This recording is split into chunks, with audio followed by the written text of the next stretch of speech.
Bon, ce titre n'est plus tout à fait représentatif de ce que je vais raconter. Je vais vous parler de la vague, mais pas seulement. Parce que au moment où j'ai donné le titre et aujourd'hui, il y a quelques mois qui se sont passés. Donc là, ça va pour le micro? Oui. Alors, en exergue de ma présentation, une citation de Jean-Luc Godard. Pour certains, l'image d'une rivière est une rivière. Pour moi, l'image d'une rivière, c'est une histoire.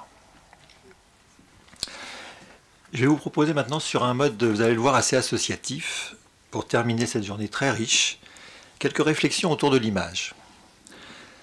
La première pensée qui m'est venue pourrait se formuler de la façon suivante.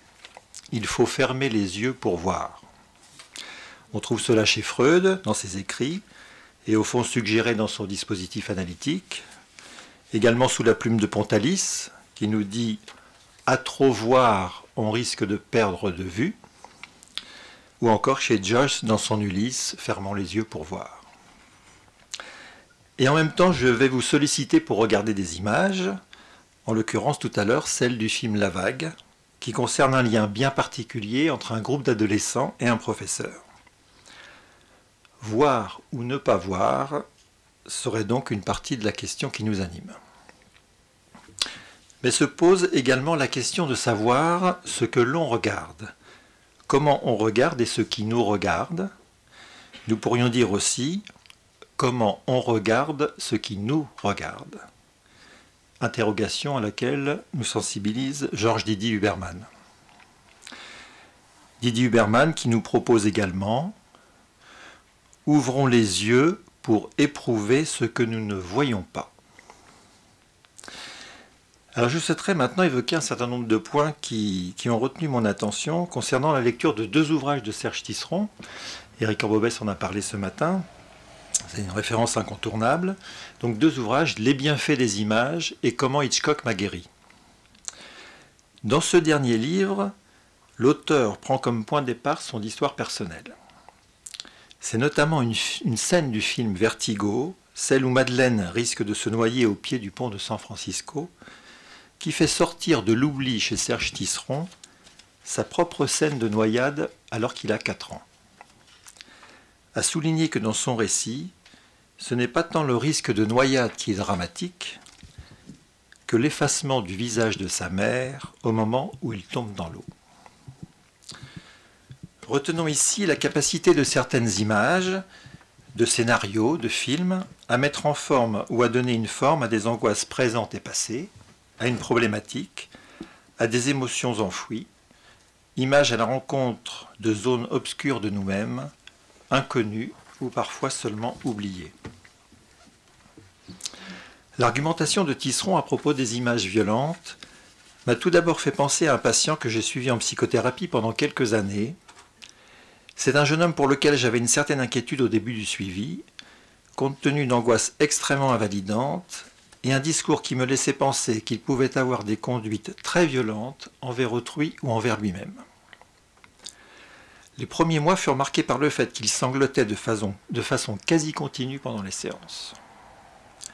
Enfant, il avait été soumis à une certaine violence familiale, mais plus sous forme d'un climat d'extrême inquiétude que d'une menace physique. En particulier, il avait dû faire face à un père inquiétant, imprévisible et transgressif, sans protection du côté maternel. Alors qu'il était assez jeune, toute la famille regardait ensemble des films d'horreur. Quelques années plus tard, adolescent, il prit l'habitude d'inviter des amis pour initier à son tour, dans un plaisir à peine dissimulé, des rencontres autour de l'épouvante. C'était une première issue où il pouvait récupérer la maîtrise de ce qu'il avait subi enfant sans avoir les moyens à l'époque de s'en défendre. Bientôt son désir s'affirma de devenir cinéaste. L'un des moments importants du traitement fut l'élaboration de son questionnement sur le projet de faire une école de cinéma.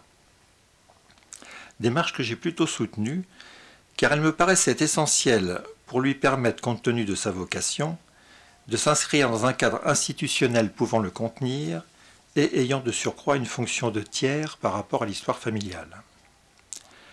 L'univers cinématographique pouvait ainsi sortir du cadre privé et avoir comme nouveau destin un diplôme, un statut, un métier, autrement dit une entrée dans le domaine public. Cela s'accompagnait chez moi d'un sentiment d'abord intuitif que le cinéma pouvait lui sauver la vie physiquement et psychiquement. Au fil de la psychothérapie, cette impression se confirma dans la mesure où ce patient me faisait comprendre que la façon dont il se servait des images, y compris justement pour réaliser des films à l'ambiance inquiétante, était pour lui une tentative chaque fois renouvelée de remettre en chantier l'impact traumatique de ses relations précoces à ces mêmes images. La violence de ses propres films était de toute façon bien en deçà de ce qu'il avait ressenti enfant.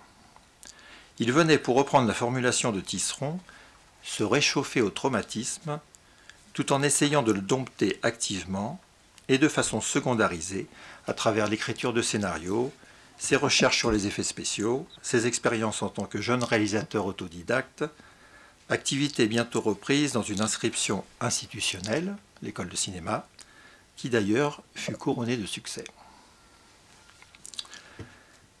Seconde association, qui n'est pas sans lien avec ce que je viens d'exposer, et qui concerne cette fois un cinéaste connu et reconnu.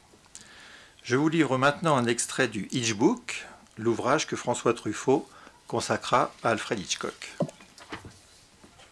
Truffaut. De votre enfance, je ne connais qu'une histoire, celle du commissariat, est-ce vrai? Hitchcock. Oui, j'avais peut-être 4 ou 5 ans. Mon père m'a envoyé au commissariat de police avec une lettre. Le commissaire l'a lue et m'a enfermé dans une cellule pour 5 ou 10 minutes en me disant « Voilà ce qu'on fait aux petits garçons méchants. » Et qu'aviez-vous fait pour mériter ça? Vraiment, je ne peux imaginer ce que j'avais pu faire. Votre père était très sévère, paraît-il. C'était un grand nerveux. Ma famille adorait le théâtre. Nous formions un petit groupe assez excentrique, mais j'étais ce qu'on appelle un enfant sage. Donc image sage, passage. Dans les réunions familiales, je restais assis dans mon coin sans rien dire. Je regardais, j'observais beaucoup. J'étais le contraire d'expansif, très solitaire aussi. Je ne me souviens pas d'avoir jamais eu un compagnon de jeu. Je m'amusais tout seul et j'inventais mes jeux. C'est probablement au cours de mon passage chez les jésuites que la peur s'est fortifiée en moi. Peur morale, celle d'être associé à tout ce qui est mal. Je m'en suis toujours tenu à l'écart. Pourquoi? Par crainte physique peut-être. J'avais la terreur des châtiments corporels. Or, il y avait la férule. C'était en caoutchouc très dur. On ne l'administrait pas comme ça, non, c'était une sentence qu'on exécutait. On vous disait de passer chez un prêtre à la fin de la journée. Ce prêtre couchait solennellement votre nom dans un registre avec la mention du châtiment à subir, et toute la journée, vous viviez dans cette attente, sous cette impression de condamnation à mort. Quelques années plus tard, à Hollywood, alors que Hitchcock faisait la vaisselle avec un ami après un bon repas, ils imaginèrent l'un et l'autre ce qu'ils auraient été s'ils n'avaient pas travaillé pour le cinéma. Hitchcock avoua son ancien désir d'être un juge susceptible de condamner à mort.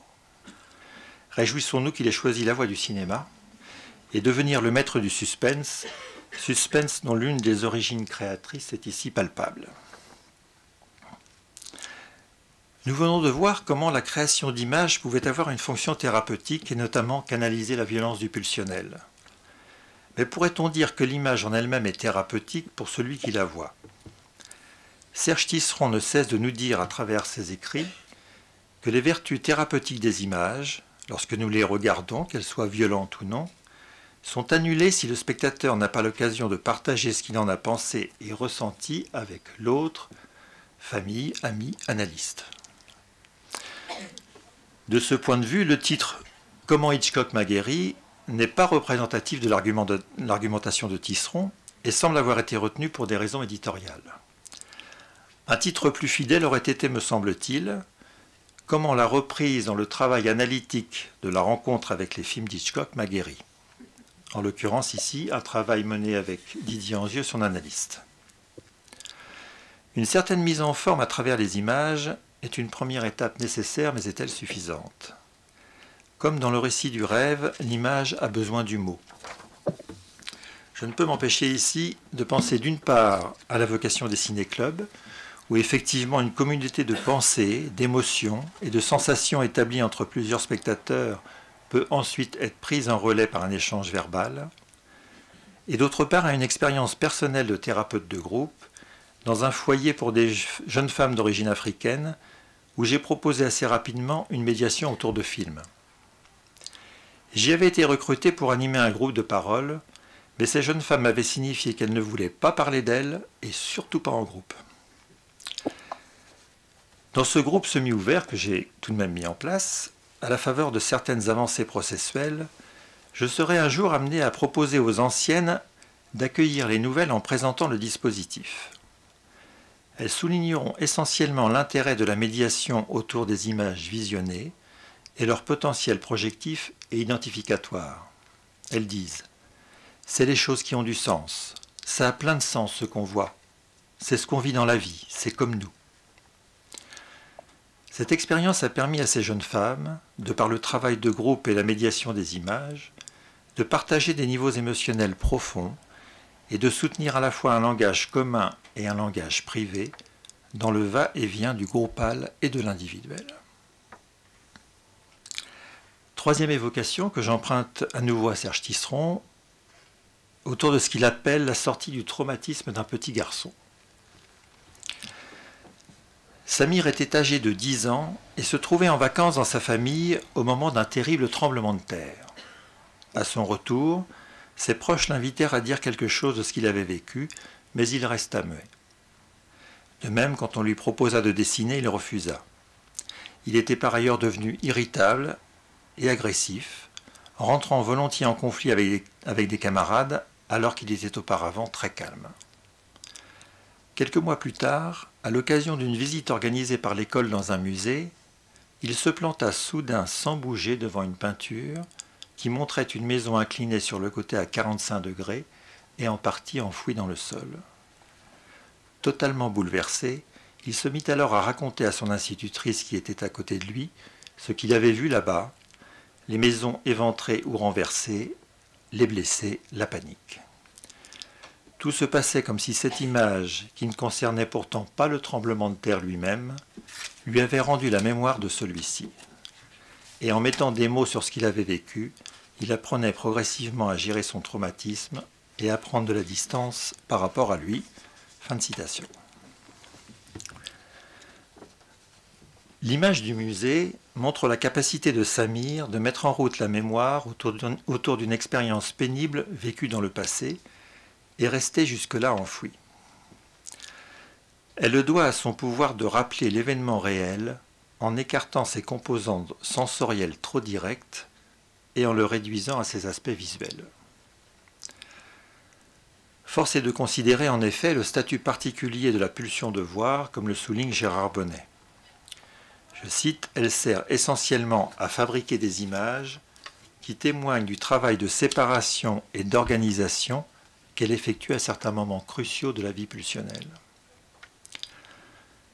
Dans la même ligne d'idées, Geneviève Hague insiste sur le rôle très précoce du regard comme unificateur et intégrateur des autres modalités sensuelles et sensorielles, toniques et kinesthésiques.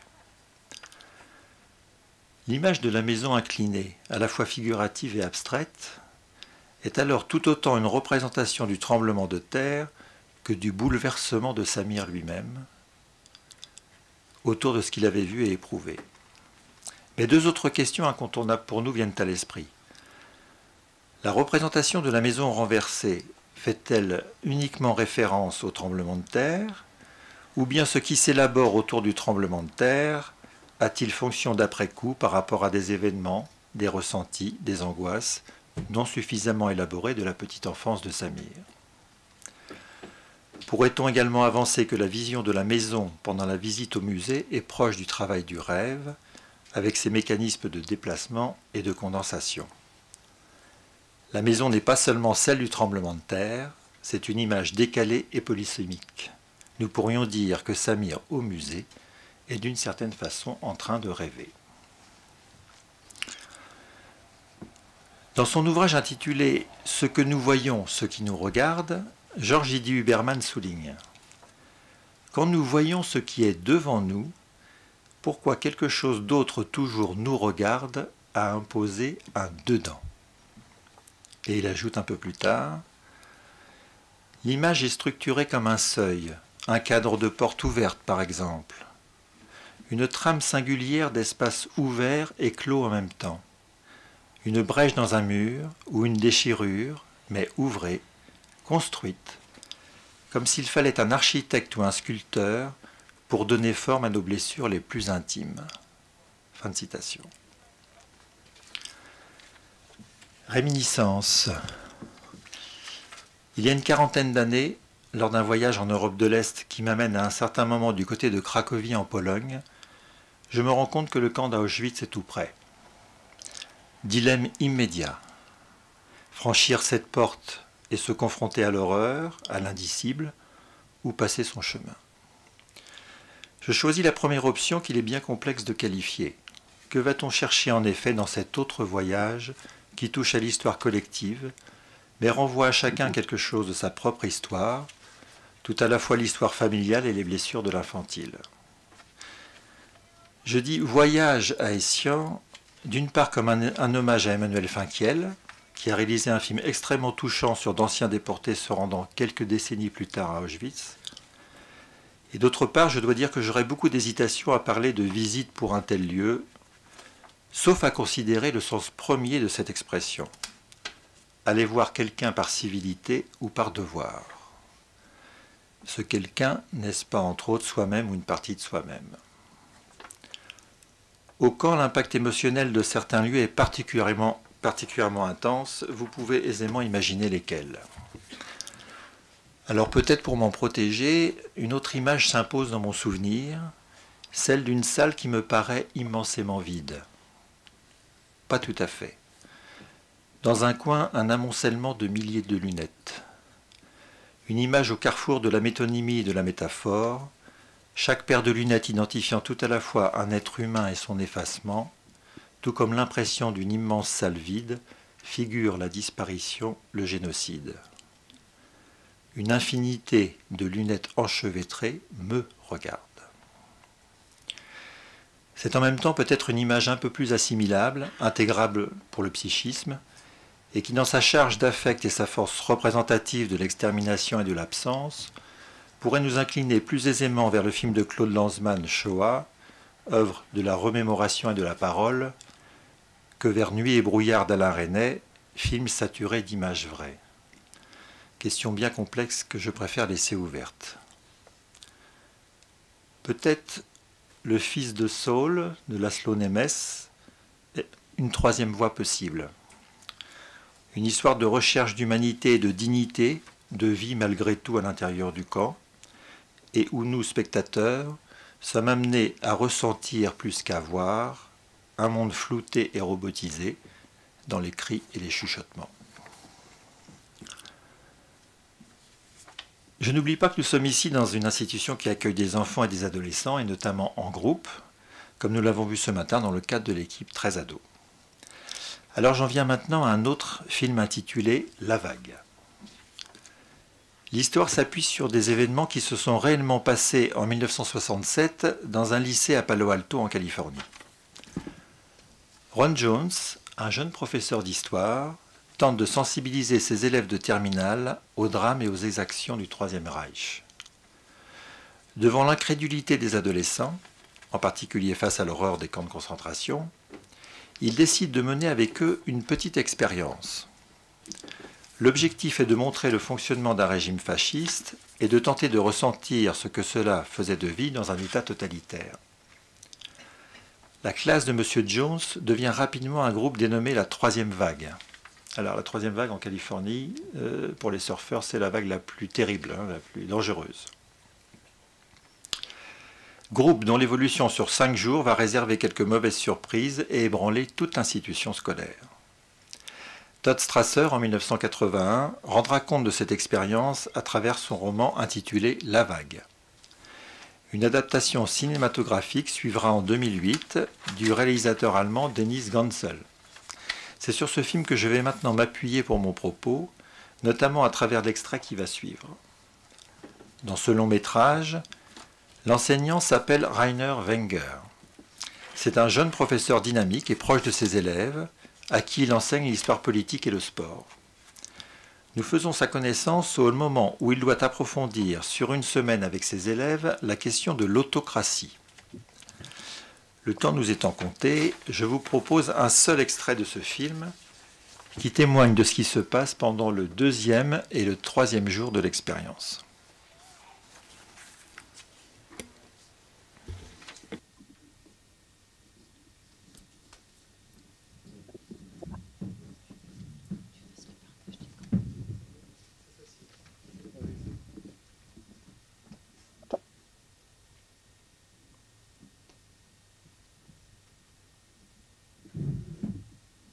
Le voilà!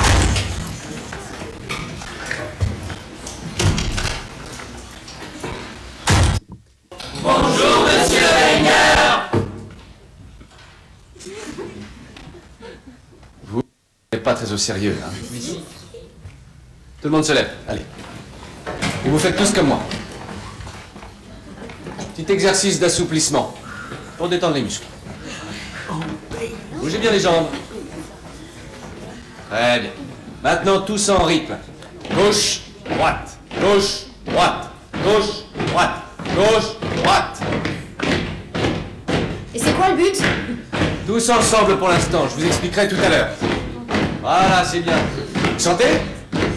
Vous sentez que grâce au rythme, petit à petit, on ne fait plus qu'un? C'est le pouvoir de la communauté. On a encore pas longtemps là? Je veux qu'on soit tous parfaitement en rythme. Tu sais ce que c'est, Mona, la danseuse? Gauche, droite, gauche, allez! Une, deux. Vous vous rendez compte qu'en faisant ça, on crée des vibrations qui peuvent détruire un pont? Que si t'es pas en rythme, de quoi je me mêle? C'est bon, monsieur Wenger, je crois qu'on a bien compris là. Non, ça m'étonnerait. D'autant que l'exercice a un deuxième but. Qu'est-ce que c'est? Au-dessus de nous, il y a le cours sur l'anarchie de Villard. J'en connais qui vont bouffer de la poussière. Allez, on lui balance de la poussière.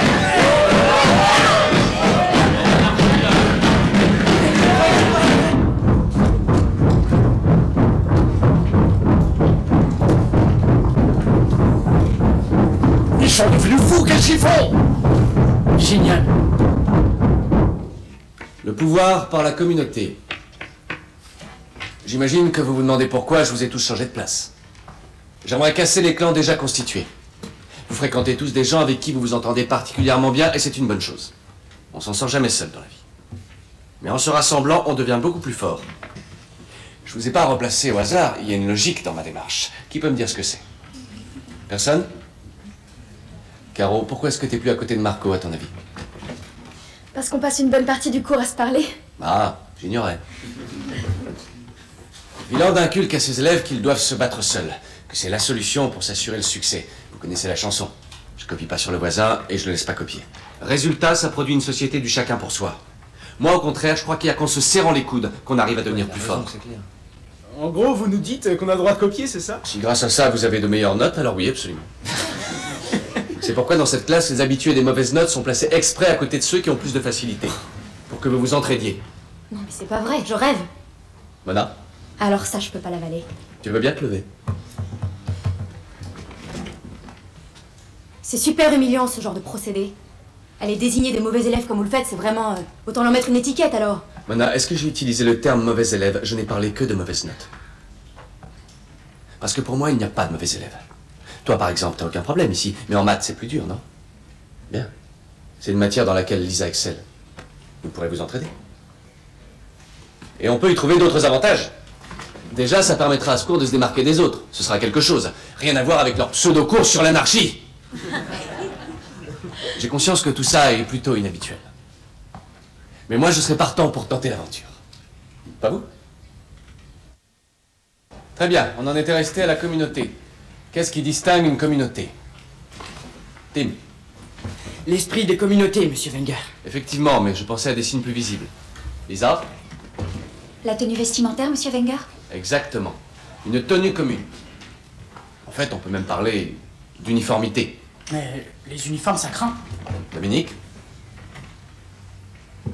Bah, c'est vrai. C'est un truc de facho de s'habiller tous pareil. L'uniforme ne concerne pas uniquement les militaires. Il y a tout un tas de gens qui en portent. Caissières, employés du McDo, hôtesses de l'air, contractuels. D'ailleurs, même le costume correspond à un code. Toi, ce que tu portes, c'est pas un genre d'uniforme? Ça signale bien une appartenance, non? Lisa? Les uniformes ont une autre fonction qu'on peut prendre en compte. Ils font disparaître les différences sociales. Ouais, bah, ce qui disparaît surtout, c'est toute forme d'individualité. Mona, j'aimerais que tu te lèves. Continue, Lisa, on t'écoute. Eh ben, tous les matins, on est là à se prendre la tête pour savoir ce qu'on va mettre. La question se poserait plus si on était tous censés porter la même chose. Caro?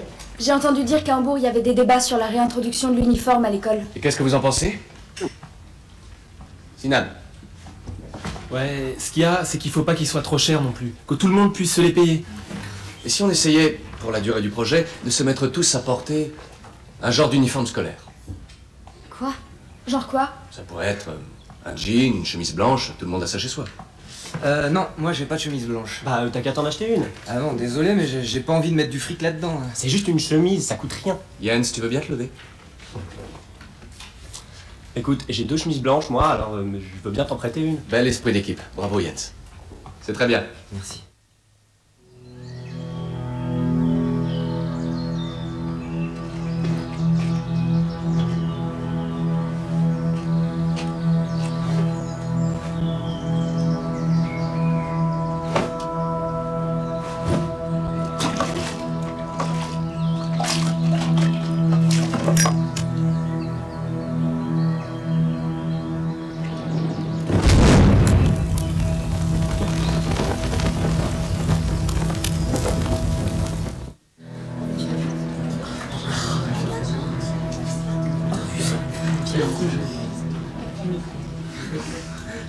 Caro, on avait dit qu'on le faisait tous. C'est bon, lâche-moi. Ça lui va pas le blanc.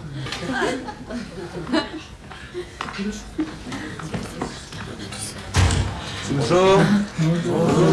Salut. Mona a changé de cours. Je vous ramène un peu de renfort. Allez-y, trouvez-vous une place. Cette fois, on affiche complet. Que tu sois là. Mais il y a Jules Baumann et Frédéric Lausanne qui avaient l'intention de venir. Complet, c'est complet. Denis. Comme on est vraiment nombreux maintenant, pour bien faire, il nous faudrait un nom. Excellent. Excellent, j'allais vous en parler. Est-ce que vous avez des noms à suggérer? Sinan? Terror Squad. Soyons sérieux, d'accord? Denis. Le club des visionnaires. Marco? La vague. Alors ça, c'est signé. Ça le fait en tout cas, c'est vachement bien, non? Oui, c'est très bien. Tim? Le tsunami. Un peu violent. Kashi? La base. Le pacte, Le géant blanc. le cercle, les ressuscités. Le centre? Le centre, c'est bien aussi. Quelqu'un a une autre proposition? Personne?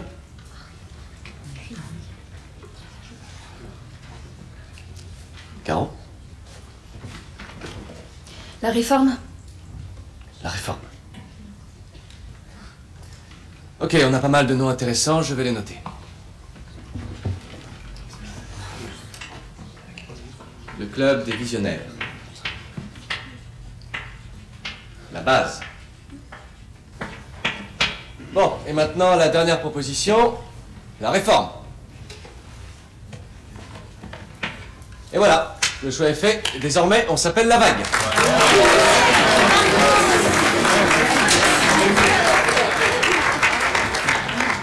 Eh ben, bravo Sinan. Ça m'aide à me concentrer, c'est vrai, je vous jure. Non, non, non, je trouve ça très bien. Tu pourrais nous faire un emblème. Ah oui? Ouais. Allez, tu nous fais un emblème. C'est une parfaite transition vers le pouvoir par l'action. Avoir des idées, c'est bien joli, mais si c'est pour s'endormir dessus, ça sert à rien. J'aimerais que chacun de vous mette sa créativité au service de la vague, au service de notre communauté. Ah ok, alors moi je vous sors un profil sur MySpace. Super. Non, c'est ce que je voulais faire. Eh ben, travaillez ensemble. Non. Il faut que ce soit mon truc à moi. Et si tu nous faisais une bonne page d'accueil? Ouais, et dès qu'on aura notre emblème, on pourra même fabriquer des badges. C'est facile comme tout, maintenant t'as une machine. Ou alors encore mieux, on se le fait tous tatouer là, sur les Nous, on fait des cartes postales à déposer dans les bars. Moi, je verrais bien des gens de grands chats comme ça. Ah ouais, c'est marrant avec une grosse vague.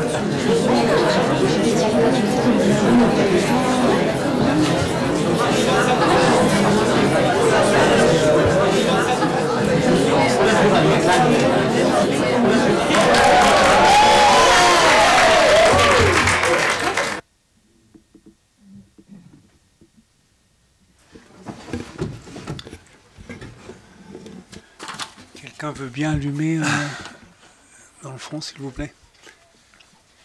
Merci. Bon, il y aurait beaucoup à dire sur cet unique extrait. Je vais me restreindre à en souligner deux aspects. Le premier concerne un certain nombre de figurations qui émergent au moment de choisir un nom au mouvement. Comme toujours, les propositions rendent compte à la fois de choix individuels et de la dynamique groupale en cours. Ça, c'est très important. La première proposition est Terror Squad. On pourrait traduire par groupe terroriste. Et n'est pas retenue par Wenger, qui donc balaye bien vite cette représentation. Rétrospectivement, il aurait mieux fait pourtant de la prendre au sérieux. Suivent le club des visionnaires. Figuration qui, paradoxalement, témoigne de la dimension d'aveuglement de l'expérience en cours. Puis Marco propose La Vague.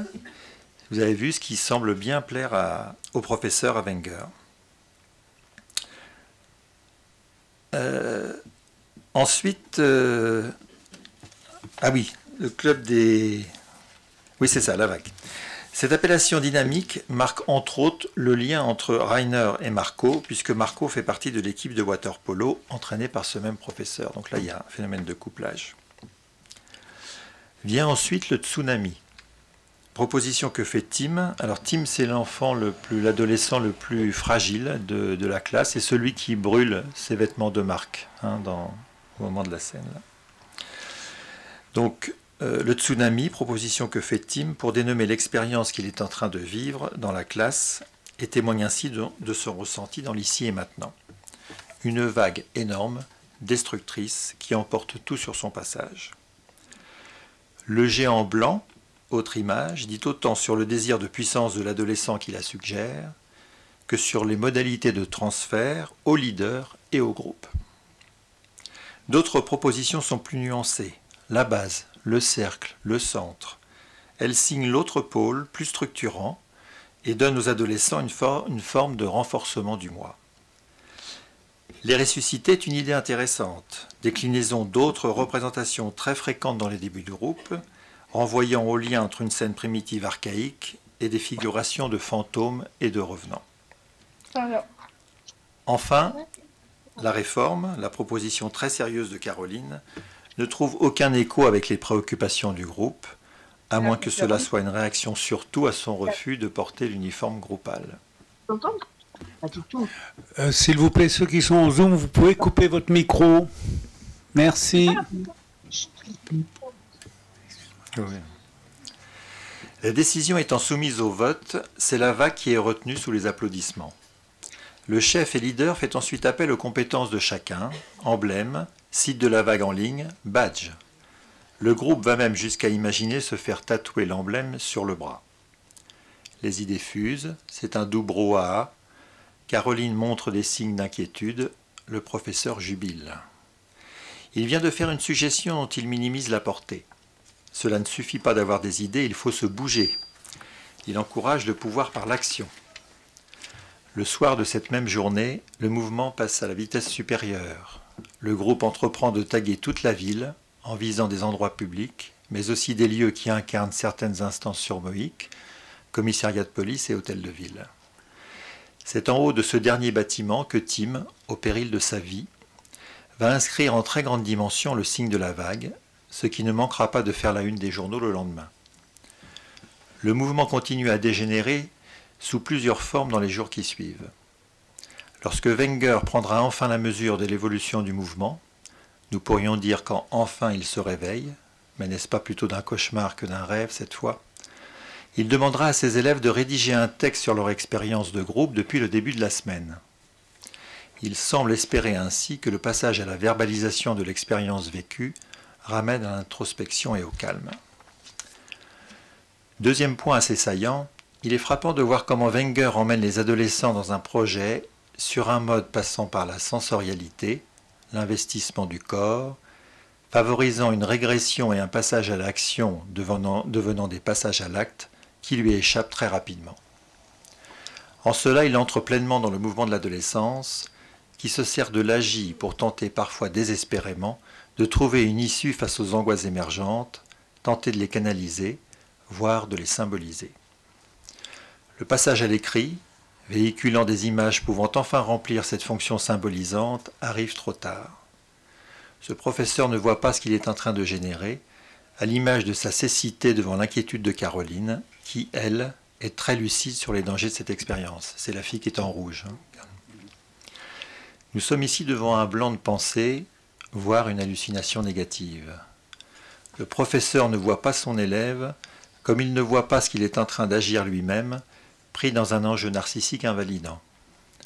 La tentative de Wenger, qui a pour objet louable l'évitement d'une répétition, l'émergence d'une dictature, sombre précisément dans la compulsion de répétition et l'échec élaboratif. Cet échec, Wenger n'en est pas seul responsable. L'institution scolaire n'a pas ici joué son rôle, ni d'enveloppe, ni de tiers. Rappelons en effet que pour être contenant dans la mise en place d'un dispositif, quel qu'il soit, il faut pouvoir être soi-même contenu. Tout le rôle de l'institution. En guise de conclusion, et bien sûr à titre tout à fait provisoire, force est de constater que les rapports entre l'image et le mot sont extrêmement complexes. Certaines images ne restent que des images, alors que d'autres ont la force d'un langage. Ce sont ces dernières que Jean-Luc Godard a tenté tout au long de sa vie de cinéaste de créer. Je le cite. « Tout le monde se sert de la caméra comme s'il était un voyant. Il faut avoir une vision. Si l'on regarde avec les deux yeux, on ne voit rien. Je préfère une image qui dise plutôt qu'une image qui montre. » Nul doute que certaines images, comme nous en avons eu maints exemples aujourd'hui, ont le pouvoir particulier de favoriser la pensée, de réaliser un passage entre le monde du dehors et le monde du dedans. Je vous remercie.